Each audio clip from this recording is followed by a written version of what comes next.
Ang Deuteronomio chapter 10 verse 20 ay isang talata na nagbibigay ng mahahalagang aral tungkol sa pagiging tapat at pagsunod sa Diyos. Narito ang mga aral at puntos na nakapaloob dito.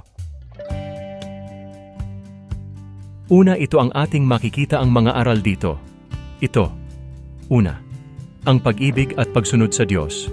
Love and obedience to God. Ang talata ay nagpapahiwatig na ang pag-ibig sa Diyos ay naguudyok sa atin na sumunod sa Kanya.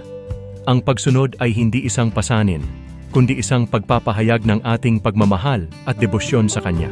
Pangalawa, ang pagpapala ng pagsunod. The blessing of obedience.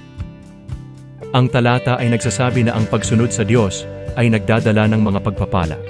Ang pagsunod sa Kanyang mga utos ay nagbibigay ng proteksyon, kaunlaran at kaligayahan.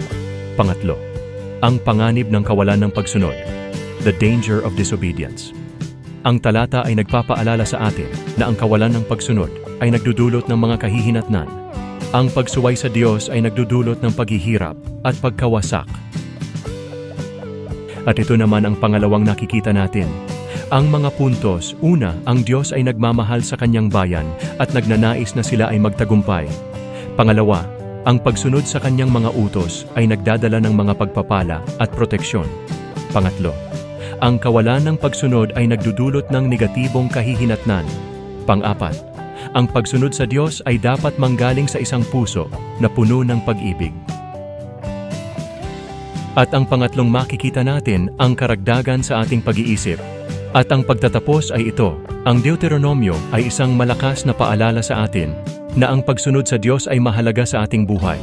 Ang pagsunod ay hindi isang pasanin, kundi isang paraan upang maipakita ang ating pag-ibig sa Kanya at magdala ng mga pagpapala sa ating buhay.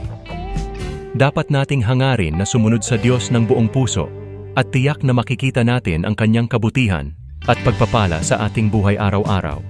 Amen. Glory to God, glory to Christ Jesus, and glory to the Holy Spirit.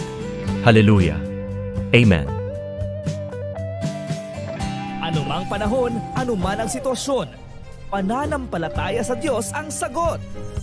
Subscribe to Bro Chris channel at Reels Bro Chris Montad Bryan Jr. now para sa pangaral at payo mula sa Panginoon.